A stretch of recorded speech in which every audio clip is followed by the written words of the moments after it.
Shalom Aleichem. Das ist Proste Yiddish, ein neuer Yiddish-Podcast für NehÄbärs. Wilt ihr sich lernen Yiddish? Ihr wilt hören Yiddish? Das ist ein Podcast für euch.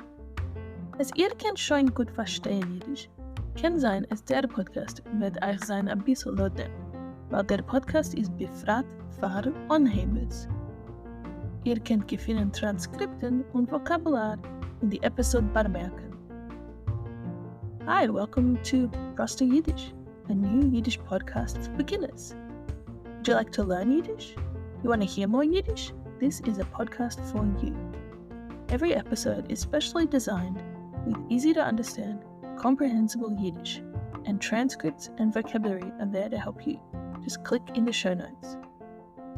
If you can already understand Yiddish really well, it could be that this podcast will be a little below your level or a little boring for you, because this is a podcast especially for beginners.